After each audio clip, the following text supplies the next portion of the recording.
In this video, we will run through some of the different ways you can create walls in Plan Studio using the different wall preset options and the different wall drawing tools. To start drawing your walls in Plan Studio, select the Wall tool from the main toolbar. Once selected, the tool settings will open, allowing you to select the type of wall you want to draw, as well as add fire or smoke ratings. One of the most efficient ways to start drawing a building in Plan Studio is to start with the external wall type and use the rectangle mode to quickly draw in all the rectangle blocks that make up a building. You can overlap these if required, and then when finished, select the Segment Delete tool and come back to trim off the parts we don't need. Once all the larger rectangle shapes are drawn, we can switch over to the line mode.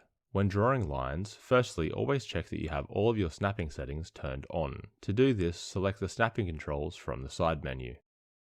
For a curved wall such as this, draw a line between the start and end point of the curve. We can then switch to our selection tool, select the wall you want to edit, and change to the manipulator arrow. You will then be able to see and edit the nodes at each end of the wall, as well as curve the wall by moving the toggles on each end. Once you have all of the external walls drawn in, then switch your wall type to internal wall. When drafting your internal walls, a floor plan will always look its neatest when you can use a single line and run it right through the building, rather than drawing in each individual wall. This way you can be sure that all of your walls align with each other. While drawing with the line tool, any walls that need to meet up at a corner, you will want to start from the point where they join and draw outwards. Plan Studio draws all of its walls along a center line, but if you are starting from the edge of a wall of a different thickness, then Plan Studio will automatically offset the wall to create a smooth face. One of the easiest ways to get neatly joining walls in Plan Studio is to simply extend your walls past the point that you want them to join. By doing this, we can ensure that all of our walls are touching each other, and then by removing the segments of wall that overhang, the software will create a nice join back where they meet.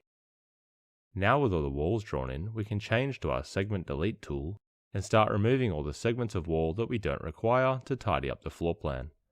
Then for any walls that you need to move or edit, you can again switch back to the Selection tool and manipulate the nodes to move, extend, shorten or curve any of our walls, as well as nudging them around the plan using the arrows on your keyboard.